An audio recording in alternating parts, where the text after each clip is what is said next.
Hello दोस्तों, नमस्कार। स्वागत है आपका आपके यूट्यूब चैनल एग्जाम 91 पे। चलिए दोस्तों, पे देखिए हम लोगों का ये जो प्रैक्टिस सेट है ये शायद 29 वाला है या 28 है, मुझे एग्जैक्टली तो याद नहीं है, क्योंकि देखिए मैं तो मतलब इनको काउंट नहीं कर रहा हूँ, बस इनको लगातार देख रहा हूँ कि कौन सा कब क्या है। तो आप लोग भी ऐसे देखते रहिए, बस पढ़ते रहिए।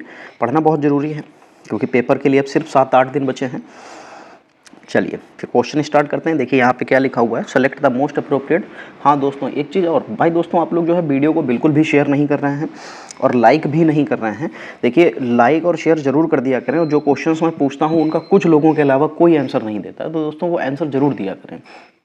चलिए तो यहाँ से पहला क्वेश्चन है इंग्लिश का, वो स्टार्ट करते हैं। क्या लिखा हुआ है, select the most appropriate bird for the given group of birds, animal and plant which lives in water. जानवर और पौधे जो कि पानी में रहते हैं उनको क्या कहते हैं। देखो जो इस तरीके की जो चीज़ें होती हैं, जो जितनी भी जो पानी में रहने वाली होती हैं उनको एक्वेटिक कहते हैं, ठीक है। और जो एम्फीबियन देकर रखा है इसका मतलब होता है उभयचर, यानी कि पानी और बाहर दोनों रहने वाला। फिर टेरेस्ट्रियल जो लिखा है इसका मतलब होता है सांसारिक, और जो एरियल लिखा हुआ है एरियल का मतलब होता है अवास्तविक। चलिए select the most appropriate सिनोनियम of the given word. फिर देखिए ये प्लेंटीफुल लिखा हुआ है, ये कई बार आ चुका है, एक बार नहीं ये कई बार आया। प्लेंटीफुल का मतलब होता है प्रचुर, पर्याप्त, प्रचुर। क्या होता है, पर्याप्त, प्रचुर, ठीक है। तो प्रचुर लिख देता हूं, और इसका सिनोनियम पर्यायवाची बताना है, तो पर्यायवाची क्या हो जाएगा, एम्पल। एम्पल मतलब भी पर्याप्त होता है, क्या होता है, पर्याप्त। और मर्ज मतलब होता है कि नहीं, ये मर्ज कहाँ लिखा हुआ, मैग्री लिखा हुआ है, इसका मैग्री का मतलब होता है थोड़ा। चार्मिंग का मतलब क्या होता है, आकर्षक। और ब्यूटीफुल का मतलब क्या होता है, सुंदर। Select the incorrectly spelled word, delicious, delicate, delete और डिलाइटफुल। देखो दोस्तों, जो यहाँ पे स्पेलिंग गलत है, चलिए देखते हैं कौन सी गलत हो जाएगी। तो डिलीशियस, DELICIOUS, डिलीशियस बिल्कुल सही लिखा हुआ है। डेलिकेट, DELICAT, डेलिकेट भी सही लिखा हुआ है। डिलीट, DELETE बिल्कुल सही लिखा हुआ है। डिलाइटफुल में गलती है, क्योंकि जो डिलाइटफुल होता है उसमें लास्ट में डबल एल नहीं बनता है, DLIGHTFUL होता है। जैसे कि यहाँ पे देखिए ब्यूटीफुल भी लिखा था, तो यहाँ पे डिलाइटफुल जो है उसी तरीके से ये गलत हो जाएगा। चलिए फिर क्या है, select the most appropriate सिनोनियम of the given word. क्या लिखा हुआ है, रॉयल। रॉयल मतलब क्या होता है, शाही कह सकते हैं, ठीक। रॉयल मतलब शाही। लवली, लवली और माइनर, किंगली, पुअरली। तो सिनोनियम चाहिए है, तो शाही का मतलब किंगली हो जाएगा। किंगली भी मतलब शाही होता है, राजशाही या आलीशान होता है इसका मतलब। चलिए select the most appropriate option to substitute the underline segment in the given sentence. अच्छा, I think we can talk to him. क्या हो जाएगा, I think we can talk to him at all, he wasn't listening. अच्छा, I don't think, मैं नहीं सोचता, we can talk to him at all, he wasn't listening. तो देखो जब यहाँ पे डोंट है तो यहाँ पे भी क्या आएगा, पास्ट में जाएगा तो क्या हो जाएगा, डिड नॉट हो जाएगा, डिड नॉट लिसन। क्या हो जाएगा दोस्तों, तो डिड नॉट लिसन हो जाएगा। नहीं, अच्छा डू नॉट है, अच्छा डू नॉट ऊपर है तो यहाँ पे डिड नॉट कैसे हो सकता है, यहाँ पे क्या आ जाएगा, यहाँ पे डज नॉट आ जाएगा। क्या आ जाएगा, डज नॉट, क्योंकि ये भी प्रेजेंट में हो जाएगा। प्रेजेंट जो है ये प्रेजेंट क्या कह सकते हैं, ये सिंपल प्रेजेंट टेंस में है कि I don't think we can talk to him at all, he wasn't listening, तो ही डज नॉट लिसनिंग, कि वो सुनता नहीं है। Identify the segment that contains a grammatical error, if there is no error select no error. अच्छा, his injury,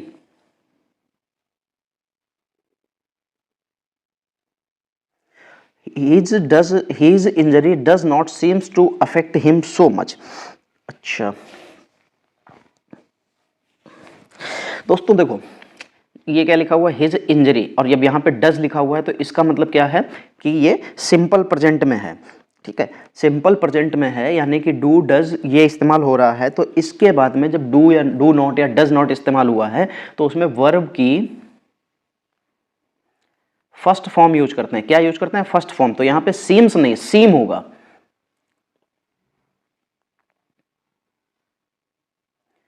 चलिए देखिए यहाँ पे क्या लिखा हुआ, डज नॉट सीम्स, तो डज नॉट सीम्स नहीं, डज नॉट सीम होना चाहिए, तो गलती इसी में है। Select the most appropriate meaning of the given idiom. अच्छा, ईडीएम दिया हुआ, उसके मीनिंग बताना है। लिखा हुआ रेनिंग कैट्स एंड डॉग, क्या लिखा हुआ है? रेनिंग कैट्स एंड डॉग, यानी कि अत्यधिक या मूसलाधार वर्षा होना। ठीक है, कैट एंड डॉग से आप अंदाजा नहीं लगा सकते, लेकिन मूसलाधार बारिश होना ये कहा गया है। चलिए, तो क्या हो जाएगा? Facing light rain and wind, raining very heavily, having lost lots of pets around you, worried about cat and dog. तो क्या हो जाएगा? Raining heavy very heavily.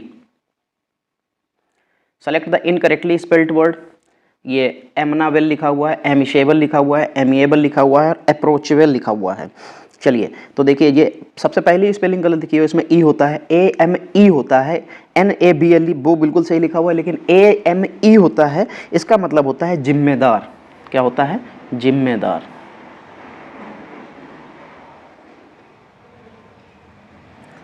तो यहाँ पे ये कट जाएगा, इसकी जगह पे ई बन जाएगा।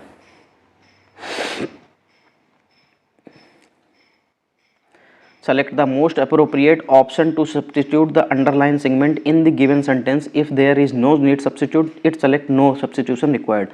I rang up an old friend of mine. I rang up an old friend of mine, but she does not pick out the phone. अच्छा, उसने बहुत पुराने दोस्त को जो है फ़ोन किया, लेकिन उसने जो है नहीं उठाया।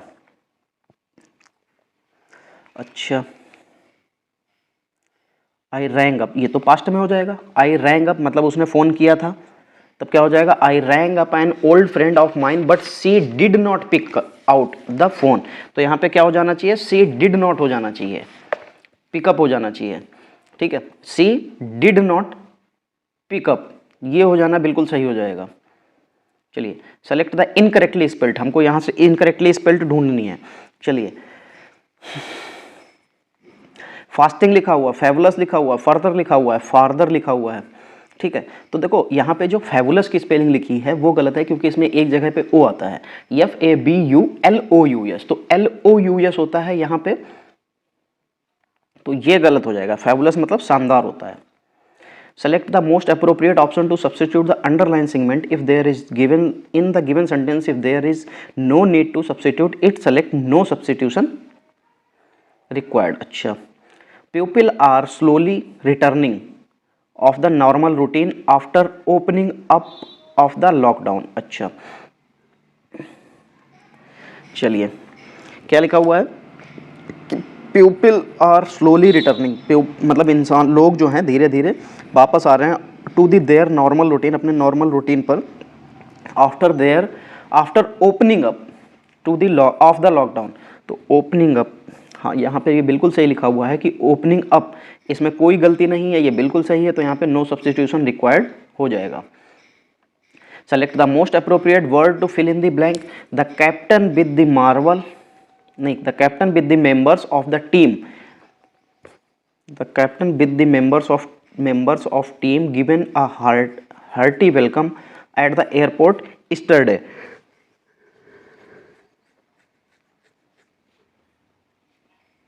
चलिए, देखो दोस्तों, the captain with the member of the team was given the hearty welcome at the airport स्टडे। यहाँ पे वाज ही क्यों यूज हुआ है? क्योंकि देखो, जब भी कभी ये विद के साथ में जब दो चीज़ों को जोड़ा जाता है, जैसे एक तो द कैप्टन को जोड़ा गया और दूसरा मेंबर्स को जोड़ा गया है, तो जब भी कभी विद के साथ में जब कंजक्शन, जब विद जो कंजक्शन है इसके साथ में जब भी कभी दो सब्जेक्ट को जोड़ा जाता है, तो जो सब्जेक्ट पहले आया होता है उसके हिसाब से इसकी हेल्पिंग वर्ब आती है।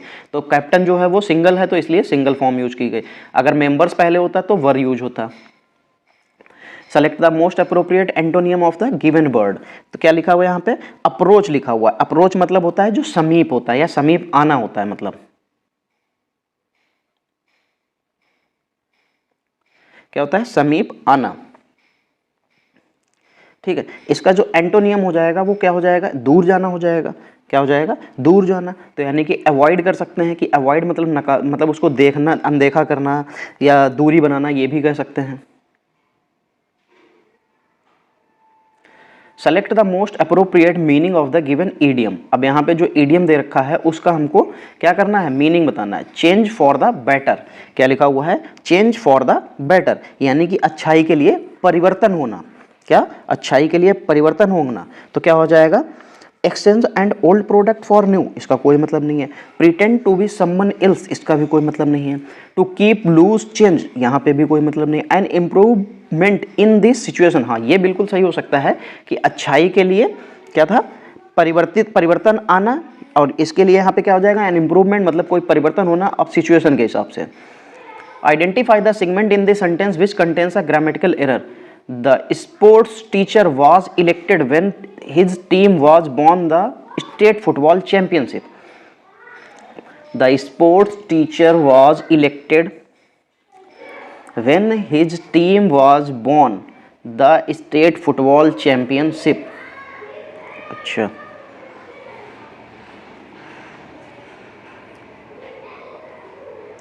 the sport teacher was elected when his team was won the state football championship। अच्छा दोस्तों देखिए यहाँ पे गलती मैं क्या कर रहा, यहाँ पे जब was दे रखा है तो अगला सेंटेंस आपका क्या होगा, सिंपल प्रेजेंट सिंपल पास्ट में होगा, और सिंपल पास्ट में होगा तो यहाँ पे was का यूज नहीं किया जाएगा, सिर्फ born आ जाएगा। तो जो है यहाँ पे हम लोग चेंज क्या कर देंगे, इसको चेंज करना था, क्या करना था, identify the segment which contains, अच्छा ग्रामेटिकल एरर चेंज करना था, मतलब फाइंड करना था। तो ग्रामेटिकल एरर किस में हो जाएगा, वाज बॉर्न में। वाज बॉर्न नहीं होगा यहाँ पे, सिर्फ बॉर्न होगा, क्योंकि अगला सेंटेंस किस में आ जाएगा, वो आपका सिंपल प्रेजेंट सिंपल पास्ट में आ जाएगा। Identify the segment in the sentence which contains a grammatical error. अच्छा देखिए यहाँ पे भी ग्रामेटिकल एरर देखना है तो क्या हो जाएगा, they went on talking while the teacher were teaching an important lesson. अच्छा जब वो टीचर कोई मतलब इम्पॉर्टेंट लेसन पढ़ा रहे थे तब क्या था कि वो दोनों के दोनों बात कर रहे थे, ठीक है। तो they went on talking while the teacher were teaching an important lesson. दोस्तों यहाँ पे टीचर के बाद में ये वर क्या कर रहा है, टीचर के बाद में तो यहाँ पे जो है क्या यूज होना चाहिए था, यहाँ पे वाज यूज होना चाहिए था। क्यों, क्योंकि टीचर तो सिंगुलर पर्सन है, और सिंगुलर पर्सन के लिए सिंगुलर जो है हेल्पिंग वर्ब भी यूज की जाती है। तो यहाँ पे वर की जगह पे क्या हो जाएगा, टीचर वाज हो जाएगा। क्या हो जाएगा दोस्तों, यहाँ पे ये टीचर वाज हो जाएगा। Direction 17-18 in the following question, the first and the last part of the sentence are numbered first and the sixth. The rest of the sentence is split into 4 parts, the named PQR, and as therefore parts are not given in their proper order, read the sentence and find out which of the 4 combination is correct.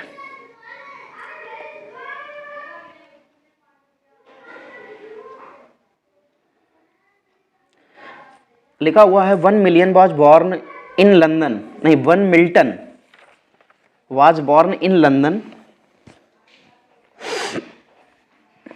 In 1608 and was educated at Saint Paul's school London and at Cambridge university.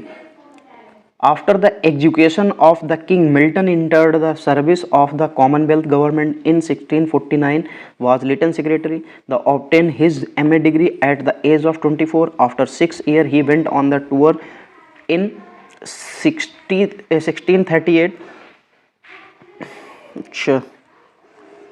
She began writing Paradise Lost in 1658. He died in 1674. चलिए भाई देखते हैं फिर से क्या लिखा था, after the execution of the king Milton अच्छा यहाँ पे तो पी स्टार्ट हो रहा है। अच्छा 1 Milton was born in London in 1608 and was educated at the Saint Paul school London at the Cambridge University. After the execution, यहाँ पे एग्जीक्यूशन था नहीं था, चलिए इसको नहीं हो पाएगा। He obtained his MA degree at the age, चलिए ये हमारा फर्स्ट हो जाएगा, ठीक। फिर लास्ट क्या था, ही डाइड इन 1674। चलिए he obtained his MA degree at the age of 24, बिल्कुल सही हो जाएगा। फिर MA डिग्री करने के बाद जो 24 साल में after 6 years he went on a tour, तो वो टूर पे चला गया। ही बिगन राइटिंग पैराडाइज इन, फिर देखो अब जब यहाँ पे 1668 है, यहाँ पे 1649 है, तो इसका मतलब है कि ये उसके बाद में आ जाएगा। क्या है, ये उसके बाद में आ जाएगा। और सबसे लास्ट में ये 1658 है, ये बाद में आ जाएगा, और सबसे लास्ट में ये डाइड आ जाएगा। तो दोस्तों यहाँ से तो समझ में आ गया कि क्यू आएगा पहले नंबर पे, फिर आर आएगा, फिर उसके बाद पी आएगा, फिर एस आएगा, लास्ट में सबसे छठा नंबर 1674 में वो मर गए। तो यहाँ पे QRPS आ जाएगा। तो QRPS ये आपको सेकंड में दिख रहा है, बिल्कुल सही हो जाएगा। चलिए फिर यहाँ पे भी इसके बाद क्या है, इन दी फॉलोइंग क्वेश्चन और सेंटेंस हैज़ बीन, अच्छा एक्टिव पैसिव है। यहाँ पे भी ये देखिए 18 नंबर में जो है क्या दे रखा है, फिर वही चीज़ वैसे ही दे रखी है। यार ये चीज़ें बड़ी हड़ती हैं, बहुत दिक्कत देती हैं। An old man came and set next to me, अच्छा एक बूढ़ा आदमी आया और मेरे पड़ोस में बैठ गया। I also noticed that his cloth were dirty and almost in rags, he had a long white beard. अच्छा, I asked him what he wanted. She said that he wanted to tell me future. फिर क्या लिखा था, I laughed and said that I did not believe in the sort of thing. अच्छा भाई, चलिए एक बूढ़ा आदमी उसके पास मतलब उसके पास आया और उसके बगल में बैठ गया। फिर उसके बाद क्या हुआ, ही हैड अ लॉन्ग बियर्ड, मतलब जो आदमी बैठा था उसकी लॉन्ग बियर्ड थी, वाइट, तो ये फर्स्ट हो जाएगा। आई ऑल्सो नोटिस, उसने मतलब लड़के ने नोटिस किया कि that his cloth were dirty and almost it, last क्या था, हाँ ठीक है, उसकी दाढ़ी सफ़ेद थी और वो जो है बहुत गंदे कपड़े पहने हुआ था और फटे हुए भी थे। फिर क्या था, I asked him to wanted, अच्छा फिर उसके बाद उसने जो है जब वो पड़ोस में बैठ गया उसको नोटिस किया, उसके बाद उसने पूछ लिया, he said that he wanted, उसने कहा कि वो चाहता है कि वो उसका फ्यूचर बताए। तो वो हंसा और उसने कहा कि वो छोटी मतलब इस तरीके की जो शॉर्ट ऑफ थिंग्स होती हैं इनको पसंद नहीं करता है, ना बिलीव करता है। तो यहाँ पे आपके हिसाब से ये क्या सही बन जाएगा, QPRS ये बन जाएगा। तो S है, Q है, नहीं स्टार्ट है, Q से स्टार्ट है, QPRS बिल्कुल सही हो जाएगा। In the following question a sentence has been give in active passive, अच्छा एक्टिव वॉइस पैसिव वॉइस में इसको चेंज करना है, चलिए देखते हैं। Four alternative suggest select the one which best express the same sentence in passive voice, अच्छा इसको पैसिव वॉइस में, अच्छा भाई चलिए क्या लिखा हुआ है, the king mocked at the servant, क्या लिखा हुआ, the king mocked at the servant, तो क्या हो जाएगा, द सर्वेंट, क्या हो जाएगा, the servant was not mocked, the servant was mocked at by the king, ये हो जाना चाहिए। तो the servant was to be mocked, ऐसा नहीं होगा, the servant was mocked by the king, ये भी नहीं, the servant was mocked by the, eight कहाँ गया, इसमें एट है ही नहीं, the servant was mocked at the by the king बिल्कुल सही हो जाएगा।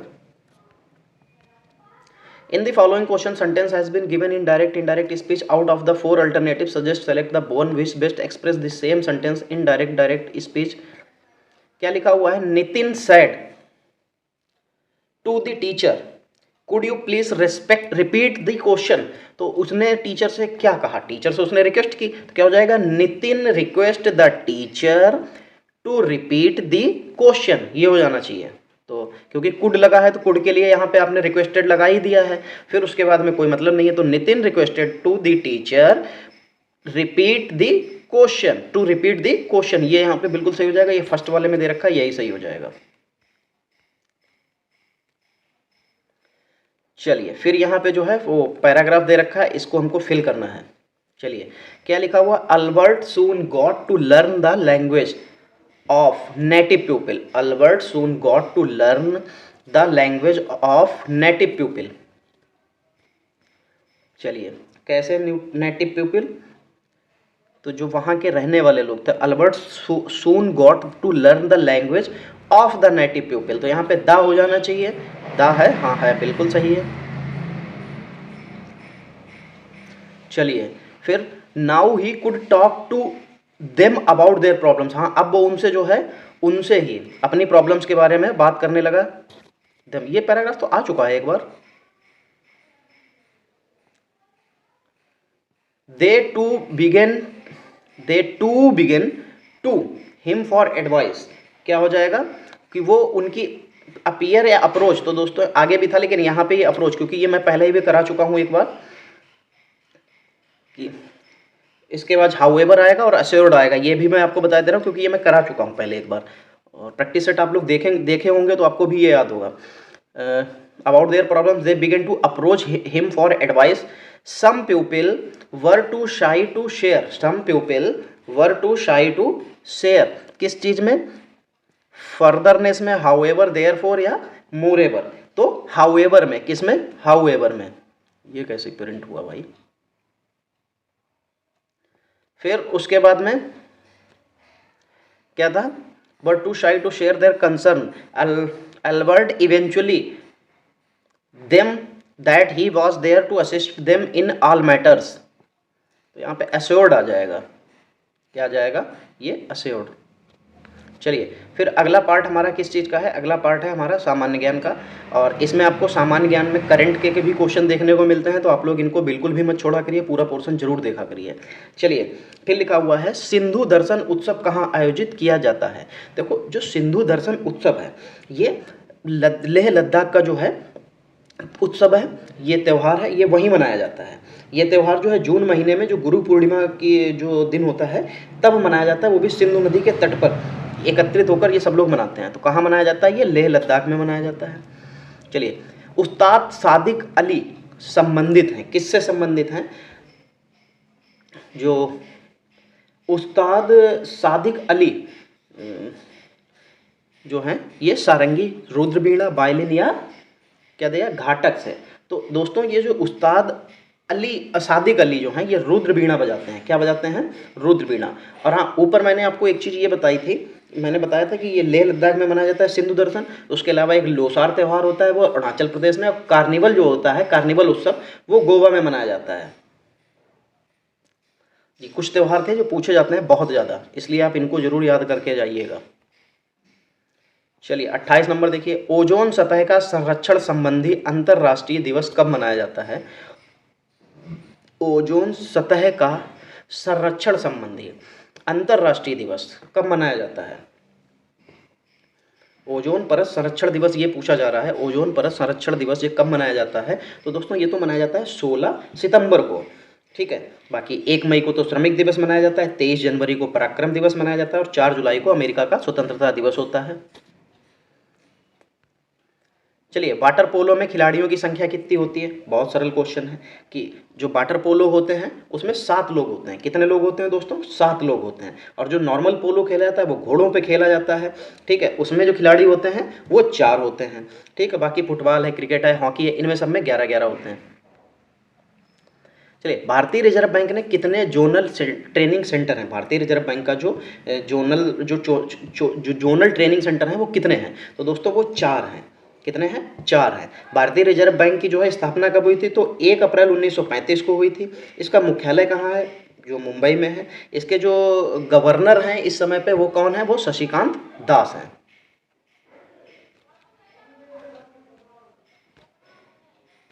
चलिए फिर क्या लिखा हुआ है, सोनार का नाम क्या है। चलिए सोनार का नाम तो अभी हम लोग यहाँ पे डिस्कस कर ही लेंगे, लेकिन आपसे एक क्वेश्चन यहाँ पे ये पूछना है कि जो सोनार होता है उस प्रणाली का यूज कहाँ पे किया जाता है, वो किस काम में सोनार का यूज किया जाता है, ठीक है।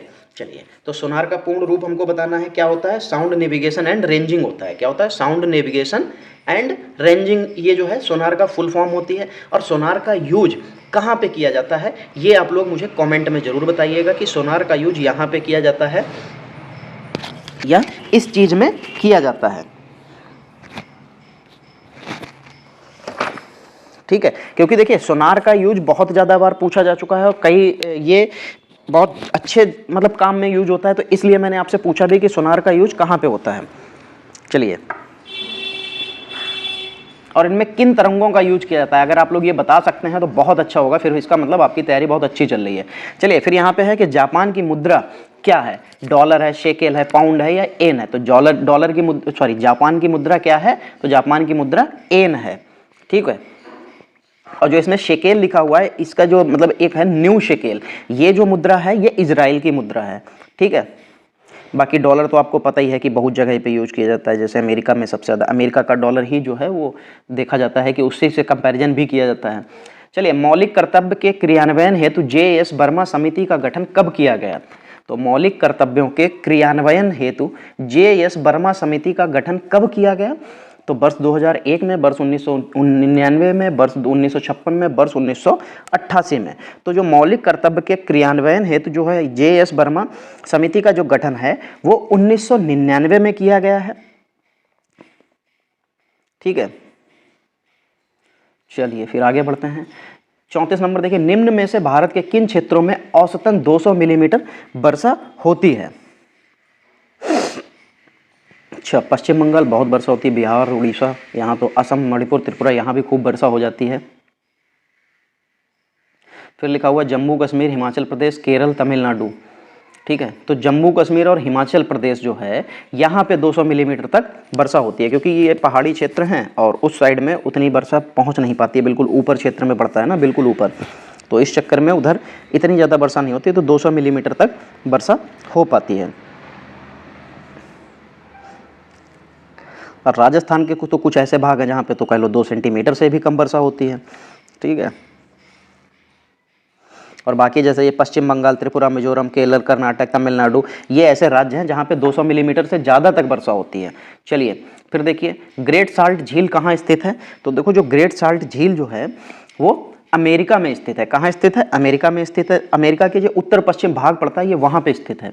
चलिए 36 नंबर देखिए, पक्षियों में प्रायः एक ही क्या होता है, गुर्दा, फेफड़ा, वृषण या अंडाशय। तो जो पक्षी होते हैं उनमें केवल एक ही अंडाशय होता है, वो भी कौन सा होता है? वो बायां होता है। कौन सा होता है? बायां होता है। बाकी इसमें फेफड़े, वृषण एवं गुर्दा जो होते हैं वो सब दो दो होते हैं। और ये कह सकते हैं कि जो गर्म खून वाले जो हैं समतापी प्राणी होते हैं। चलिए पुस्तक प्लेग्स एंड पीपल्स का लेखक कौन है? W.L. थॉमस, राहेल कार्सन, डेविड कैनाडीन, विलियम एच मैकेनेल। तो जो पुस्तक है प्लेग एंड पीपल्स, इसके जो लेखक हैं वो विलियम एच मैकनेगल हैं। मैकनेल जो हैं, विलियम एच मैकनेल। ठीक है, इसमें जो है जो रोग, विकास और मानव जाति पर उसका जो प्रभाव पड़ा था उसका वर्णन किया गया है। चलिए PPP का अर्थ क्या है? तो ये काफ़ी अभी जल्दी में ही बहुत यूज हुआ था। ठीक है, ये क्या है? ये किसके किसके बीच में सामंजस्य बनाता है? तो ये प्राइवेट कंपनियां और जो सरकारी कंपनियां होती हैं ये उनके बीच में सामंजस्य या पार्टनरशिप कह सकते हैं बनाता है। और इसकी फुल फॉर्म होती है पब्लिक प्राइवेट पार्टनरशिप। क्या होती है? Public private partnership. तो ये सेकंड वाला आपके लिए बिल्कुल सही हो जाएगा। चलिए स्वतंत्रता के पश्चात उत्तर प्रदेश के प्रथम मुख्य न्यायाधीश कौन बने थे? कल ही मैं इसके बारे में कहीं पे कुछ पढ़ रहा था, कहीं पे कुछ लेख वगैरह कुछ पढ़ रहा था, तो वहाँ पे ये चीज़ें आई हुई थी कि पहले मुख्यमंत्री कौन थे, पहले वहाँ के राज्यपाल कौन थे, पहले जज कौन थे, पहले जो ये भी कह सकते हैं कि क्या बोलते हैं उसको, जो विधानसभा के राष्ट्र अध्यक्ष थे वो कौन थे। इस तरीके से क्वेश्चन बहुत कल मैं पढ़ रहा था, कहीं पे किसी कुछ लेख वगैरह पढ़ रहा था, तो वहाँ पे मैंने पढ़ा था, तो ये बिंदु भूषण मलिक पढ़ा था मैंने। कौन थे? बिंदु भूषण मलिक। ये वहाँ के स्वतंत्रता के पश्चात ये प्रथम मुख्य न्यायाधीश बने थे। चलिए हाल ही में खबरों में रही तमीरा पानी नदी किस राज्य में स्थित है? तो जो तमीरा पानी नदी है वो दोस्तों तमिलनाडु में पड़ती है। अब इसका जो एरिया है वो मैं अभी आपको बताता हूँ। पहले तो मैं आपको यहाँ पे ये बता दूँ कि वो तमिलनाडु में पड़ती है। कहाँ पड़ती है? तमिलनाडु में पड़ती है। लेकिन तमिलनाडु में एक जगह है तिरुनेलवल्ली जिला जो है ये वहीं पे जो है पश्चिमी घाट में जो है पेथीगई पहाड़ियाँ हैं वहाँ से निकलती है। चलिए 41 नंबर, हाल ही में किस राज्य सरकार ने चिपी हवाई अड्डे का नाम बैरिस्टर नाथ पाई के नाम पर करने की मंजूरी दे दी है? अच्छा, हाल ही में किस राज्य सरकार ने चिपी हवाई अड्डे का नाम बैरिस्टर नाथ पाई के नाम को बदलने की बैरिस्टर नाथ पाई के नाम पर बदलने की मंजूरी दे दी है?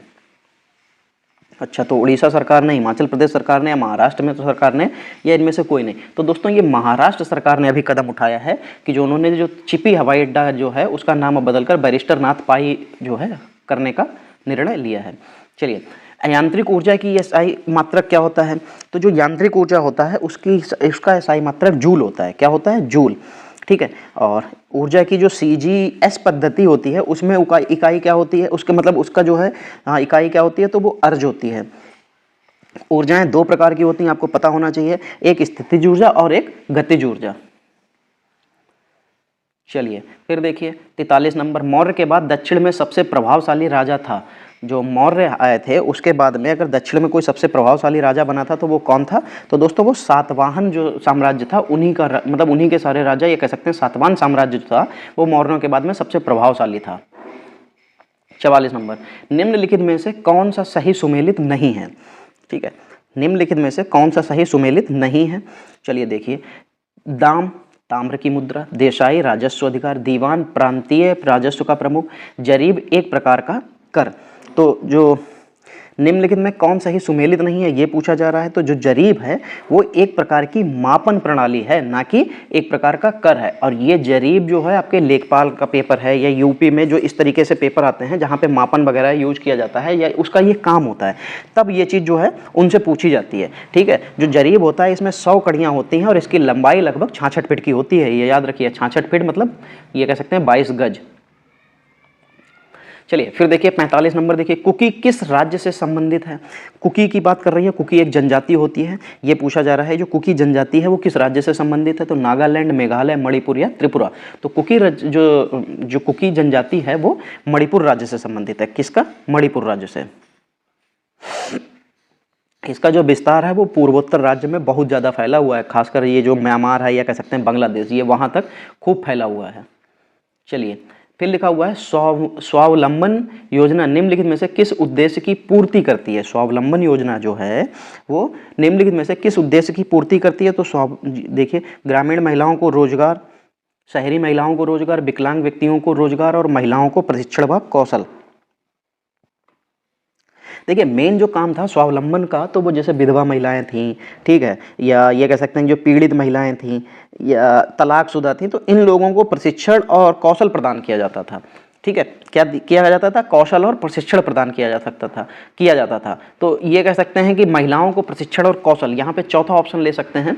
वैसे तो इसका जो मेन काम था तो वो तलाकशुदा, विधवा या जो प्रताड़ित महिलाएं थीं उनके लिए था ये।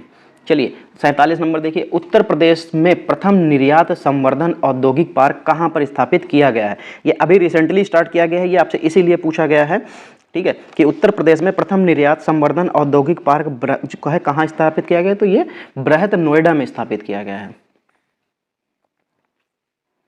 चलिए फिर देखिए, भारत के संविधान के अनुच्छेद 71 में 371 में निम्नलिखित में से किस राज्य का उल्लेख नहीं होता है। ठीक है, जो अनुच्छेद 371 है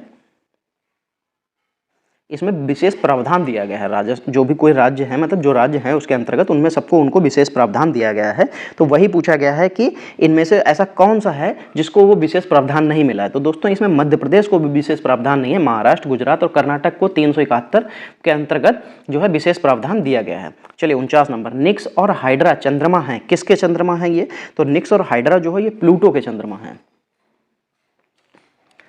चलिए, निम्नलिखित व्यक्तियों में किसने इरविन तथा गांधी को दो महात्मा कहा था। इरविन और गांधी को, अच्छा इरविन और गांधी को, क्योंकि गांधी इरविन समझौता भी हुआ था ना, तो गांधी इरविन समझौता जो है वो 1932 में हुआ था। तो ये जो है दो महात्मा कहा था, किसने कहा था। तो सरोजनी नायडू ने ये बात कही थी। किसने कही थी? सरोजनी नायडू ने।